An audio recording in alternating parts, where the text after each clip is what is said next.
પુરુષોત્તમં ચ પરમં ધામાક્ષરં જ્ઞાનદં વંદે પ્રાગજીભક્તમેવ મનઘં બ્રહ્મસ્વરૂપં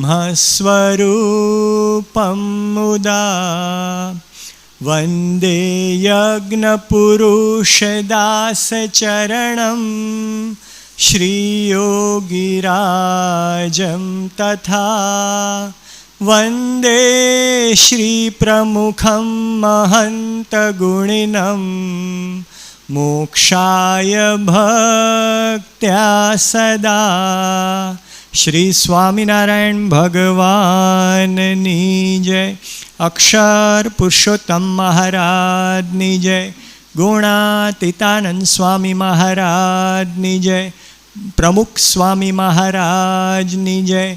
મહંત સ્વામી મહારાજની જય. સુરત અક્ષરધામ મહોત્સવની જય. કાર્યકર સુવર્ણ મહોત્સવની જય. હમણાં આપણે શૌર્ય ગીત જોયું, એમાં કોની વાત હતી? કાર્યકર્તાઓની.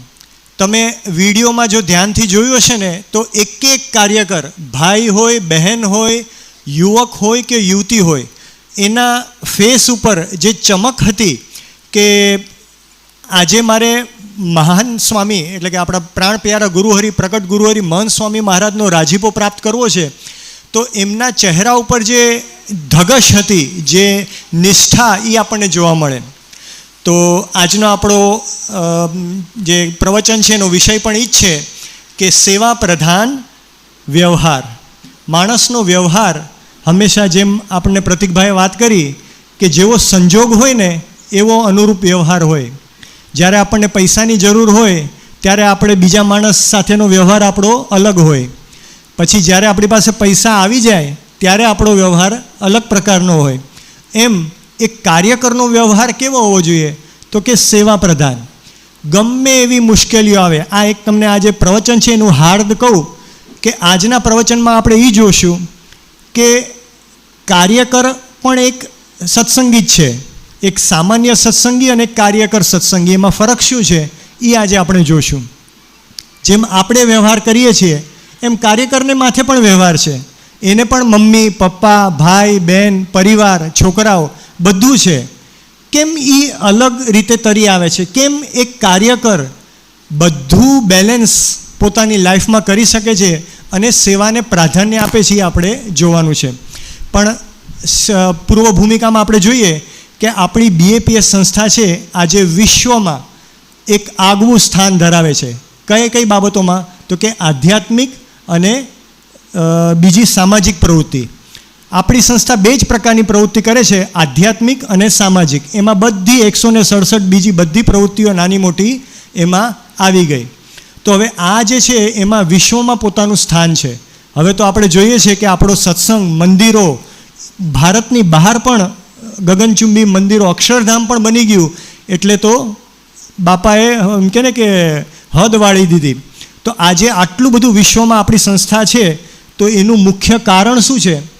તો કે આપણું માળખું, જે સંસ્થાનું માળખું છે ને એમાં બહુ મહત્ત્વનો ભાગ ભજવે છે એ માળખું. અને એને હિસાબે કાર્યકરો એ એના માળખામાં છે. સંતો તો ખરા જ, પણ કાર્યકરો આ માળખામાં ફિટ થયેલા છે. હવે આવું માળખું તૈયાર કર્યું છે, તો આનું બીજ આપણે જેમ હમણાં જોયું કે 1972માં પ્રમુખ સ્વામી મહારાજે આ કાર્યકરની નિમણૂક કરેલી.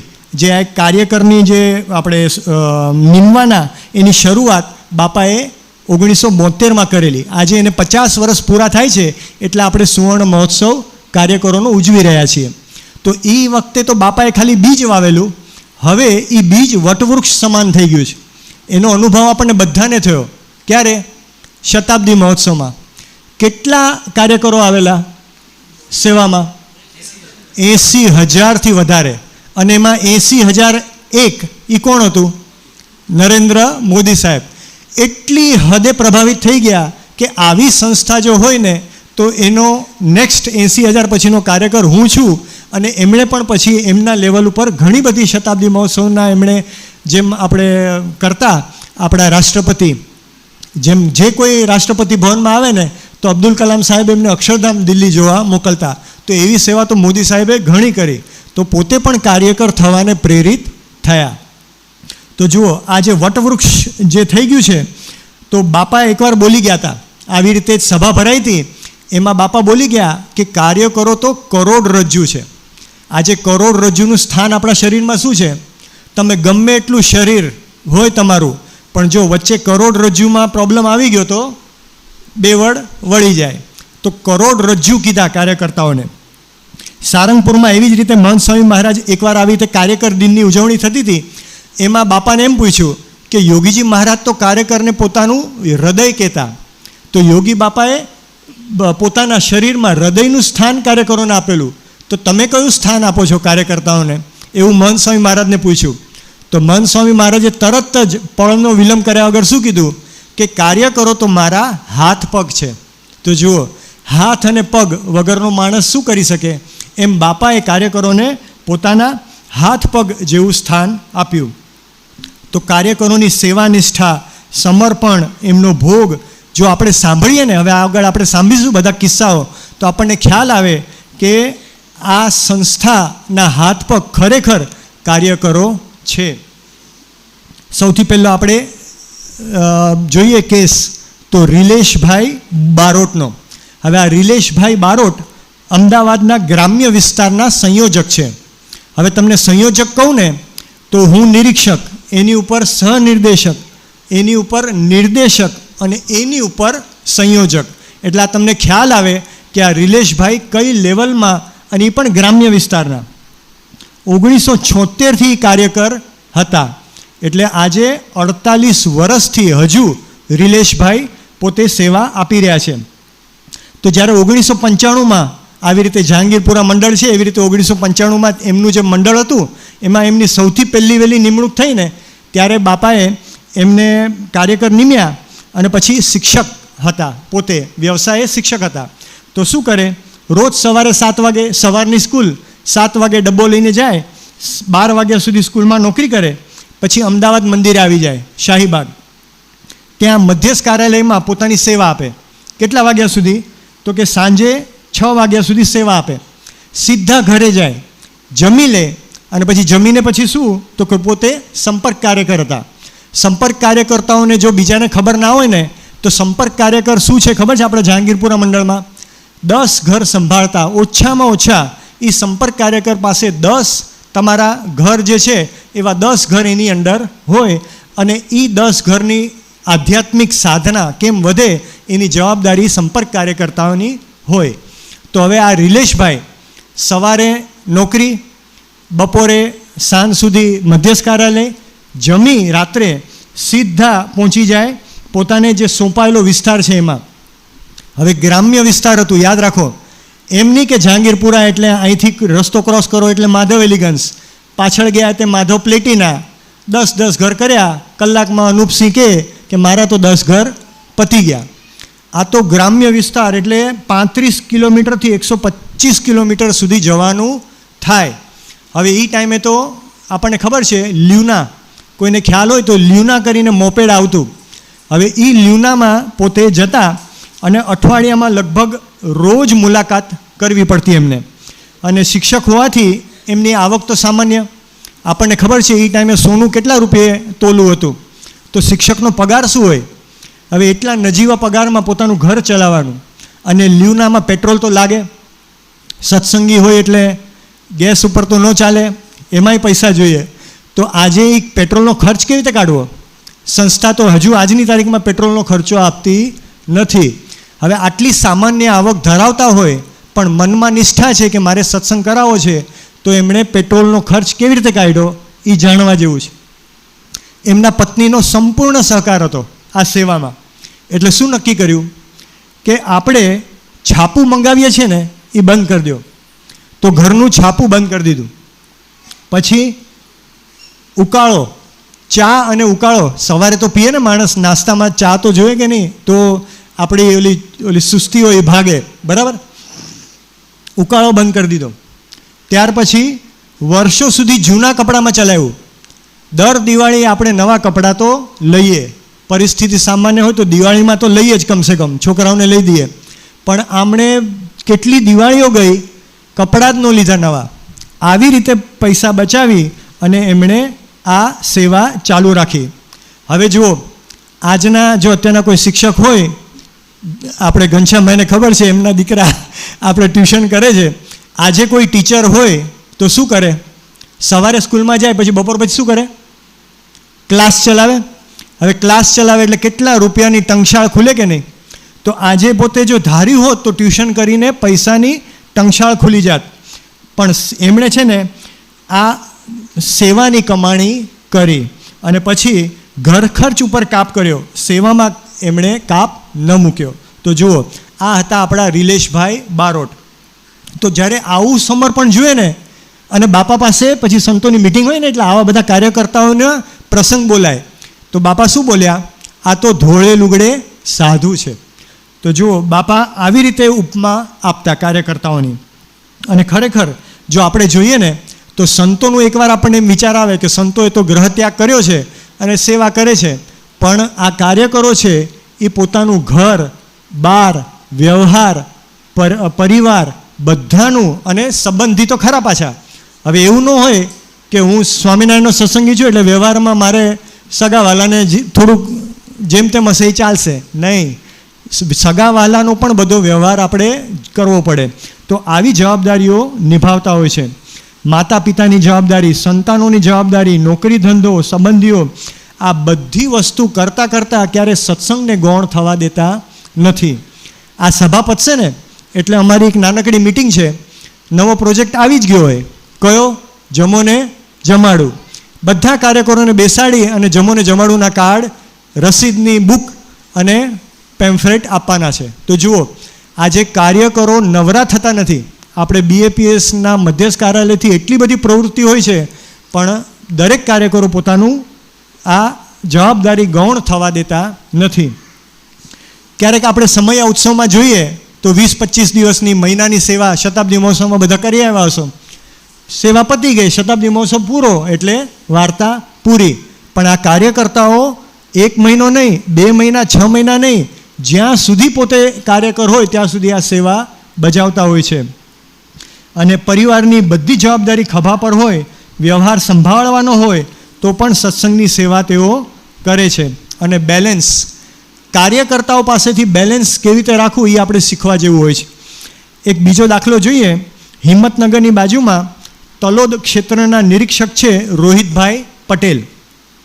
હવે એમના માતા પિતા વૃદ્ધ, મોટી ઉંમર હોય, માતા પિતાની વૃદ્ધ હોય, અને એમાં પાછા એકના એક સંતાન. ઘણીવાર શું હોય, 2-3 છોકરાઓ હોય તો માતા પિતાની જવાબદારી વહેંચાઈ જતી હોય, પણ આ તો એકના એક સંતાન. એમાં એમના પપ્પાને પેરાલિસિસનો અટેક આવ્યો. જુઓ, હવે વારાફરતી જુઓ, એક એક પછી વૃદ્ધ માતા પિતા છે, પપ્પાને પેરાલિસિસનો અટેક આવ્યો છે. તો એમની એક એક ક્રિયા, પેરાલિસિસનો અટેક આવ્યો એટલે એક એક ક્રિયા પોતે તો કરી ના શકે, અને મમ્મી પણ વૃદ્ધ, એટલે બધી જવાબદારી આ રોહિતભાઈ ઉપર આવી ગઈ. તો શું કરે? રોજ સવારે નોકરી પર જાય, સાંજે 5 વાગે ઘરે આવે, પિતાનું અને ઘરનું કામ જે હોય એ પતાવવાનું, અને સાથે એક નિરીક્ષક હતા.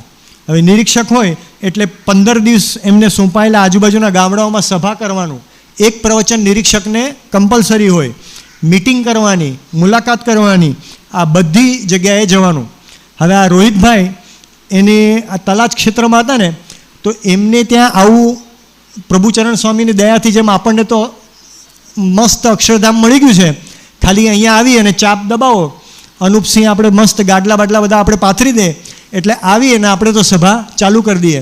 પણ આ રોહિતભાઈને શું હતું કે દીકરા તરીકેની જવાબદારી તો એમણે ઘરે નિભાવવાની, પછી ઘરમાં કમાનાર વ્યક્તિ તરીકેની જવાબદારી પોતે નિભાવવાની, અને જ્યારે આ સભા હોય ને ત્યારે પોતે ગાડીમાં માઇક સિસ્ટમ લઈ જાય, માઇક ગોઠવે, પ્રોજેક્ટર, આવી રીતે આ પ્રોજેક્ટર ખાલી ચાપ દબાવ્યું નીચે આવ્યું, ત્યાં તો બાંધવાનું. આપણે PRSની સભા કરતાં આપણને ખ્યાલ છે, ત્યાં બાંધવાનું, ગોઠવવાનું, સ્પીકર ગોઠવવાનું, અને પ્રવચન પણ એમણે જ કરવાનું. એટલે 7 સમેલિયા જેવા રોહિતભાઈ, બધી જવાબદારી એમણે નિભાવવાની.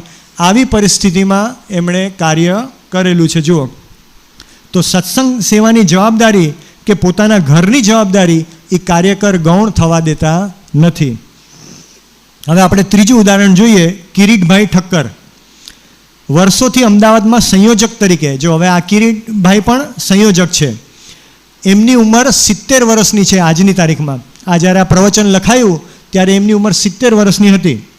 હવે જ્યારે શતાબ્દી મહોત્સવ આવ્યો ને તો બધાને એકદમ મનમાં થઈ ગયું કે બાપાનો શતાબ્દી મહોત્સવ મારે સેવા કરવા જવું જ છે. તો એમણે પણ નામ તો નોંધાયું. હવે જેવું નામ નોંધાયું ને એમના પત્નીને બાયપાસ સર્જરીનું ઓપરેશન આવ્યું. હવે બાયપાસ સર્જરી ઓપન હાર્ટ હોય એટલે કેટલી તકલીફ. અને 70 વર્ષના પોતે છે તો વાઈફની ઉંમર 65ની ઉપર તો હશે જ. તો હવે પત્નીથી ઘરકામ તો ઓપરેશન થાય એટલે થાય નહીં. હવે અને કિરીટભાઈના દીકરા પરદેશ, પોતે પતિ પત્ની એકલા અમદાવાદમાં. હવે કોઈ બીજો હોય મારા જેવો તો શું કહે, નોંધાવી હતી સેવા પણ હવે આવું આવી ગયું તો હવે સ્વામી સેવામાં કેવી રીતે આવું, મારા વતી હરજીવનભાઈ સેવા કરી આવશે. આવું ન કર્યું કિરીટભાઈ, આવું ન કર્યું. શું કર્યું? અમદાવાદમાં જ રહે છે, ગાંધીનગરમાં સમયો છે, નજીક જ કહેવાય. શું આઈડિયા કરી જોવા જેવું છે. એમણે નક્કી કર્યું કે મારે આ બંને જવાબદારી નિભાવી છે, ઘરમાં પત્નીની અને શતાબ્દી મહોત્સવની. તો સવારના 5:30 વાગે ઉઠી જાય, નાહી ધોઈ પૂજા કરી અને પછી પોતાના માટે ટિફિન અને વાઈફ માટે જમવાનું બનાવી અને 8 વાગે એટલે ટિફિન લઈ અને શતાબ્દીના ગ્રાઉન્ડ ઉપર પહોંચી જાય. સાંજે 5 વાગે એટલે સેવા પૂરી થાય, પાછા ઘરે આવે, બંને જણની રસોઈ બનાવે, રસોઈ બનાવી પત્નીને જમાડી અને સુવડાવી અને પછી પોતે સૂવે. આવું 4 થી 5 મહિના કિરીટભાઈએ કર્યું. જો આપણે વિચાર કરીએ કે 70 વર્ષે માણસને જો અમુક બીમારી હોય ને તો ખાટલો જ પકડી લે, પણ આ તો બાપાની દયા અને એમનું સ્વાસ્થ્ય સારું અને પાછું રસોઈ બનાવવાની. આ ઉંમરે રસોઈ કોણ બનાવે? એટલે આવી જવાબદારી નિભાવી એક આદર્શ કાર્યકરનું ઉદાહરણ કિરીટભાઈએ પૂરું પાડ્યું. હવે ત્રીજું ઉદાહરણ જોઈએ તો મહુવા ક્ષેત્રના નિરીક્ષક નરેશભાઈ પરમાર. હવે આ નરેશભાઈ પરમાર અત્યાર સુધી આપણે જે જોયા ને કાર્યકર્તાઓના ઉદાહરણ, એનાથી એકદમ સામાન્ય કક્ષાના. દરજી કામ કરે ને એમાં કોકડી કહેવાય, કોકડી જેના પર દોરો વીંટે ને એ કોકડી રીલનો સામાન્ય વેપાર કરે. એમની દુકાન, પ્લાસ્ટિકની કોકડીને બધું વેચવાનું. હવે ઘરમાં 5 વ્યક્તિ અને કમાનાર આ એક જ નિરીક્ષક નરેશભાઈ પરમાર.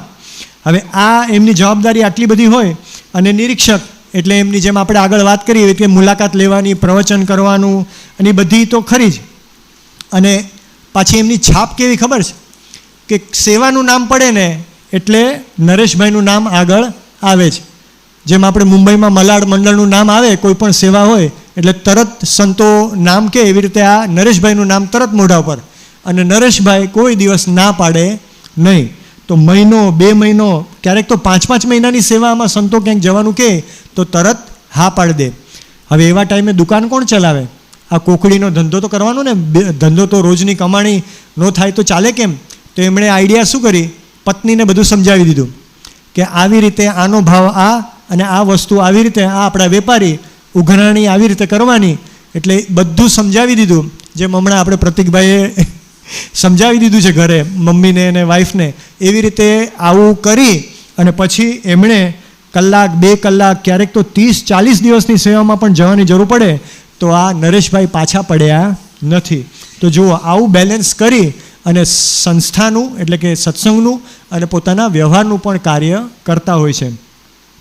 હવે ઘણા સત્સંગીની સેવા આપણે જોઈએ ને તો પોતાના વ્યવહારને ઘણીવાર શું હોય, માણસ હોશિયાર હોય ને ધંધામાં તો શું કરે, એક દુકાન તો હોય, પછી હોશિયાર હોય તો શું કરે, બીજી કરે, ત્રીજી કરે. પણ એવા સત્સંગમાં બેઠા છે કે જો એક દુકાન બરાબર ચાલતી હોય ને અને બીજી કરવાનો પૂરો સ્કોપ હોય. મારા જેવો સામેથી કહેતો હોય કે પ્રતિકભાઈ હું પૈસા રોકું, તમે બીજી દુકાન નાખો, પણ શું કે ના, મહારાજની દયાથી અમારું ગાડું ચાલે છે. એવા સંતોષી કાર્યકરો પણ હોય છે, એ આપણે જોઈએ. લોઢવા ગામના સંયોજક વ્રજલાલભાઈ નાદપરા, હવે આ બધા છે ને સંયોજક, નિરીક્ષક, એવા જ નિર્દેશક લેવલના જ બધા એક્ઝામ્પલ આવશે, કેમ કે આજે એ લેવલ પર પહોંચેલા હોય તો સમર્પણની ભાવના એમની ખૂબ એકદમ પ્રબળ હોય. હવે આ જે વ્રજલાલભાઈ, એમને સરકારી નોકરી અને એમના પત્ની બંને કાર્યકર. હવે જો આ કેસ એવો આવ્યો કે પત્ની પણ કાર્યકર છે, એટલે મિટિંગમાં એમને પણ જવાનું હોય અને આમને પણ જવાનું હોય. સરકારી નોકરી, સંતાનમાં એમને એક દીકરીનો જન્મ થયો. હવે ઘણીવાર આપણે વ્યવહારુ માણસ હોય ને, દોડડાયા, એ શું કે, દિનેશભાઈ તમારે એક દીકરી થઈ ગઈ, હવે આના પછી એક દીકરો હોય તો સારું, દીકરો હોય તો આપણો ઘડપણની લાકડી.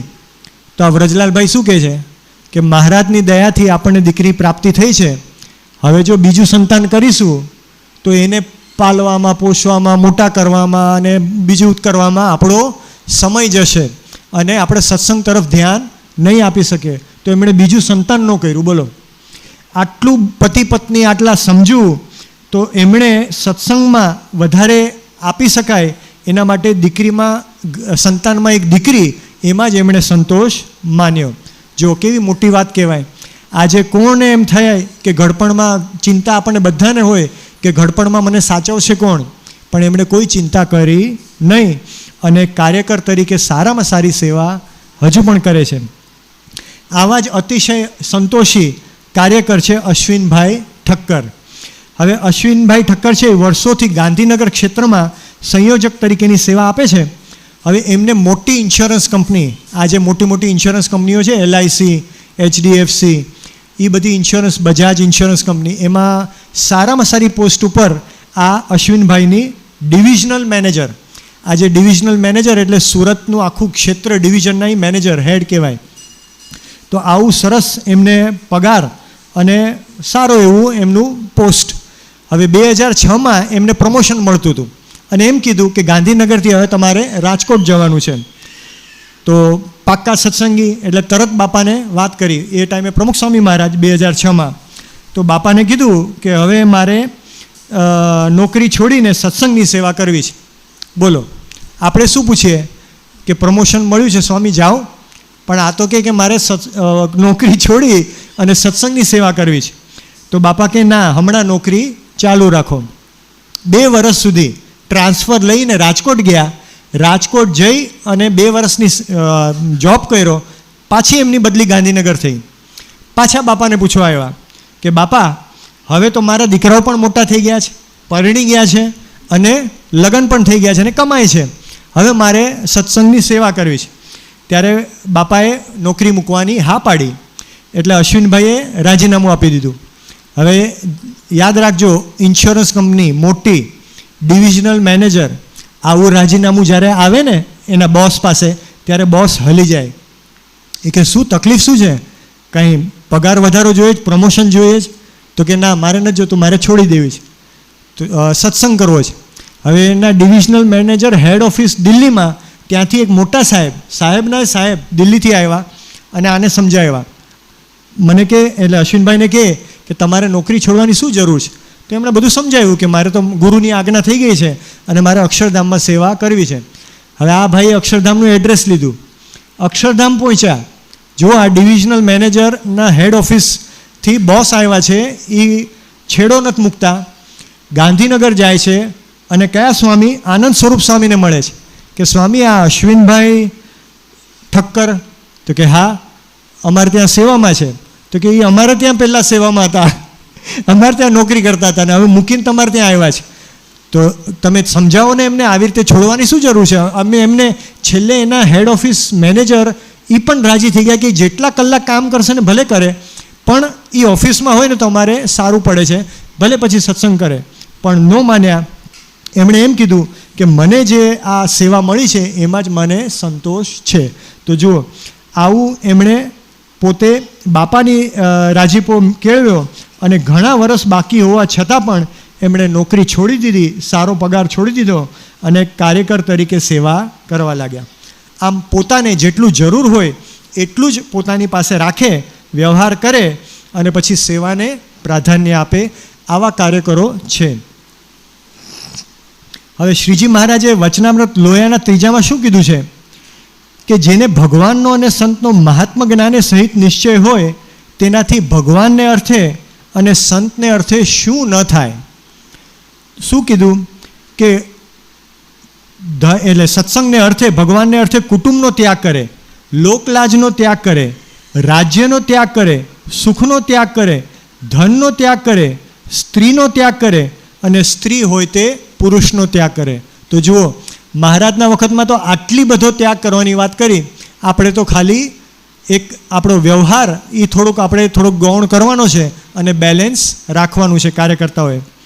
તો આવી રીતે સંસ્થાના કાર્યકરો આપણને જોવા મળે કે એમણે સત્સંગને અર્થે કેટલું બધું ત્યાગ કર્યું છે. આપણે છઠ્ઠું ઉદાહરણ જોઈએ. પ્રભાતસિંહ મકવાણા ભરૂચમાં સંપર્ક કાર્યકર તરીકે તેઓ સેવા આપે. હવે આ તો સૌથી અત્યારના મેં જે દાખલા આપ્યા ને એમાંથી સૌથી સામાન્યમાં સામાન્ય કાર્યકર એમની પરિસ્થિતિ ઘરની. કેવી પરિસ્થિતિ? તો કે લારી લઈ અને બક્કલ, બંગડી, બુટ્ટી જેવી લેડીઝ આઇટમો વેચવાનો ધંધો કરે. હવે લારી લઈને વેચવાનું એટલે આપણને ખબર પડી શકે કે એમની લારીમાં 5 રૂપિયાથી લઈ અને 20 રૂપિયા સુધીની આઇટમ હોય. 20 રૂપિયાથી મોંઘી આઇટમ એમની લારીમાં ન હોય તો વિચારી લ્યો કે એમની આવક કેટલી હશે દિવસની. હવે આવી સામાન્ય આવક અને પણ મધ્યસ્થ કાર્યાલયના જે પ્રોજેક્ટ આવે, પછી જોડી પર્વો હોય, અન્નકૂટ હોય, વિવિધ આયોજનો હોય, હરિભક્તોને સભામાં લાવવાના હોય, ઘરે જઈને વાત કરવાની હોય, બધી સેવામાં પૂરતો સમય આપે. આવી સેવા હોય ત્યારે લારી ન કાઢે ઘરની. અને જ્યારે શતાબ્દી મહોત્સવ હતો ને ત્યારે તો એમણે 1 વર્ષની સેવા કરી. હવે જેણે 1 વર્ષની સેવા લારીનો ધંધો ઘરનો મૂકી પોતાની જવાબદારી હોય, કેવી રીતે એમને ઘર ચલાવ્યું હશે ભગવાન જાણે. તો આવી રીતે ઘણીવાર સંતોએ પણ એમને સમજાવ્યા છે કે તમે સેવાને ગૌણ કરો, તમારું જે ઘર ચલાવો આવી રીતે નાની, તમારો વ્યવહાર દુર્બળ છે તો કમસે કમ તમારો વ્યવહાર સંભાળો. આવું અગ્રેસરોએ સંતોએ પણ બહુ વાર કીધું. પણ આ પ્રભાતસિંહ માન્યા નહીં અને ચિંતા કર્યા વગર મહારાજ સ્વામી છે એ મારા ઘરનું ચલાવશે આવું કરી અને પોતે સેવામાં પહોંચી જતા. આવા જ એક સોજિત્રા ક્ષેત્રના નિર્દેશક ધર્મેન્દ્રભાઈ પટેલ. હવે સોજિત્રા ગામ એટલે ખેડૂતનું ગામ, ખેડૂતોની એમનું કામ. તો 2023માં બોચાસણમાં મહંત સ્વામી મહારાજ જ્યારે આવ્યા ત્યારે સ્વયંસેવકોને લઈ અને બોચાસણ સેવામાં જોડાવાનું થયું હતું આમને ધર્મેન્દ્રભાઈને. તો બરાબર એ સમયે એમના ખેતરમાં 1500 મણ ડાંગર તૈયાર થઈ હતી. હવે 1500 મણ ડાંગર તૈયાર થઈ ગઈ હતી એટલે એને ત્યાં ને ત્યાં યોગ્ય મૂકી અને સેવામાં હાજર થઈ ગયા. હવે એ દિવસે વરસાદની આગાહી હતી કે વરસાદ આવવાનો છે. તો એક ભાઈ ગામના ડાયા ભાઈએ સલાહ આપી કે તમે આ ડાંગર છે ને વેચી દો, ભલે 1 દિવસ 2 દિવસ સેવામાં ભલે મોડું થાય પણ આ ડાંગરને સગે વગે કરી નાખો. એકવાર વરસાદ પડ્યો તો પછી તમારે ભાવ સારો નહીં આવે. તો પોતે શું બોલ્યા પ્રભાતસિંહ કે અત્યારે મારે સેવામાં જવું ખૂબ જરૂરી છે. મહંત સ્વામી મહારાજ જોનારા બેઠા છે, જે થવું હોય થશે. આજે 1500 મણ ડાંગરનો ભાવ કેટલો થાય એ મહંત સ્વામી મહારાજને ભરોસે મૂકી અને કાર્યકર આવી ગયા સેવામાં. આવા જ રાજેશભાઈ ગાંધી 1978થી અમરેલીમાં કાર્યકર તરીકે સેવા કરતા. હવે એમની નોકરી અમરેલીમાં ગુજરાત એસટી ડિપાર્ટમેન્ટમાં, સ્ટોર ડિપાર્ટમેન્ટમાં, અને નોકરીમાં 2 વાર મોટા શહેરોમાં જવાનું ટ્રાન્સફર મળ્યું એમને. જેમ ઓલા ભાઈને મળ્યું હતું એવી રીતે આમને પણ ટ્રાન્સફર મળ્યું. તો 1980માં પ્રમોશન મળતું હતું. તો જેમ ઓલા કાર્યકર ભાઈએ પૂછ્યું હતું એમ આમણે પણ પૂછ્યું કે બાપા મને પ્રમોશન આવે છે, હું જાઉં? તો બાપાએ શું કીધું કે તારે ઘરે ખાવાના સાંસા છે? પ્રમુખ સ્વામી મહારાજ શું પૂછે છે કે તારે રોટલા પૂરા નથી થતા? તો કે બાપા રોટલા તો થઈ રહે છે પણ આ ભવિષ્યમાં બાળકોને સારું ભણતર ગણતર થઈ શકે તો સરકારી નોકરી મળી, જો મારું પ્રમોશન થાય તો મને સારું પેન્શન આવે. તો બાપા શું કે ના, તારે અમરેલી નથી છોડવાનું, અહીં જ રહેવાનું છે. સ્પષ્ટ બાપાની આજ્ઞા થઈ ગઈ. એટલે પછી રાજેશભાઈ તો 1984 સુધી 4 વર્ષ સુધી પ્રમોશન મળતું હતું, ન ગયા અમરેલીની બહાર, અને 4 વર્ષ થઈ ગયા ત્યારે પાછું પ્રમોશન આવ્યું. તો પાછું બાપાને પૂછવા ગયા. તો બાપા શું કે આપણે એકવાર વાત થઈ હતી ને, અમરેલી છોડી અને તારે જવાનું નથી, અમરેલીમાં જ સત્સંગ કરાવવાનો છે. કોઈ કાળે તારે અમરેલી છોડવાનું નથી. તો જુઓ, પછી તો ગુરુ વચને માથે ચડાવી રાજેશભાઈએ પ્રમોશન લેવાનો કે બીજે શિફ્ટ થવાનો સંકલ્પ પણ મૂકી દીધો. તો જ્યારે એક બાજુ આવું પ્રમોશન, લક્ષ્મી ચાંદલો કરવા આવતી હોય, ત્યારે ગુરુ વચને આવી રીતે પ્રમોશનને પણ લાત મારી અને બાપાની આજ્ઞા શિરે ચડાવતા હોય આવા હરિભક્તો, કાર્યકર્તાઓ થાય છે. હવે એ આગળ જુઓ રાજેશભાઈની વાત. રાજેશભાઈને જ્યારે આગળ જતાં આંખોમાં તકલીફ થઈ. 2020 પછી બંને આંખોની નસ સુકાઈ જાય, એમને વારે ઘડી ટીપા નાખવા પડે. તો હવે એમની જે જમણી આંખ હતી ને એમાં ખાલી 25% થી 30% જ દેખાય ખાલી. તો આવી પરિસ્થિતિમાં હજુ પણ કાર્યકર તરીકેની સેવા તો બજાવવાની. શું કહે? તો કે અઠવાડિયામાં 4 દિવસ તો આવી રીતે સભા કરવા જાય, પ્રવચન કરે. હવે પ્રવચન કરવાનું આંખે દેખાતું નથી તો કેવી રીતે કરે? તો ઘરમાં પત્ની અને દીકરો હોય એને પ્રવચન વાંચવાનું કે હું જે તમને આ પ્રવચન કરું છું હું તો તૈયારી કરીને લાવ્યો છું, પણ એ પ્રવચન જોયા વગર જ, આંખો તો છે નહીં, ઘરે પત્નીને અને દીકરાને કહી વંચાવી યાદ કરી અને પછી પ્રવચન કરે. તો જુઓ, આટલી હદે એમને કથા વાર્તાનો ઈશક કે મારે કાર્યકર તરીકે સેવા આપવી છે. આવી રીતે કોઈ દિવસ રાજેશભાઈ કાર્ય કરવામાંથી પાછળ પડ્યા નથી, કોઈ દિવસ મોળો વિચાર કર્યો નથી. તો આવી રીતે BAPS સંસ્થાની આ ખાલી પુરુષોની વાત નથી, મહિલા, યુવા, યુવતી, બાળ, બાળિકા બધા તમામ આ પાંખના જે કાર્યકર્તાઓ છે એ સત્સંગ અને વ્યવહારને બેલેન્સ કરી અને જરૂર પડે ને ત્યારે પોતાના પરિવારને પણ થોડુંક આઘા ખસેડી અને સેવા કરતા હોય છે. તો આજે મહંત સ્વામી મહારાજ એમના અંતરમાંથી પણ ઉદ્ગારો નીકળી જાય છે. આપણને યાદ છે રોબિન્સવિલમાં જ્યારે આરતી કરતા હતા બાપા અક્ષરધામની, ત્યારે બાપાને પૂછ્યું હતું કે અમે બધા તો તમારા દર્શન કરતા હતા, તમે જ્યારે આરતી કરતા હતા ત્યારે તમારા મનમાં કયો વિચાર થતો હતો? તો કે હું કાર્યકર્તાઓનો વિચાર કરતો હતો. તો જુઓ, ગુણાતીત સત્પુરુષના અંતરમાં આવી રીતે સ્થાન પામેલા આપણા તમામ સમર્પિત કાર્યકરોને આ કાર્યકર સુવર્ણ મહોત્સવના નિમિત્તે અંતરથી આપણે અભિનંદન આપીએ. એ જ મહારાજ સ્વામીના ચરણોમાં પ્રાર્થના. શ્રી સ્વામિનારાયણ ભગવાનની જય.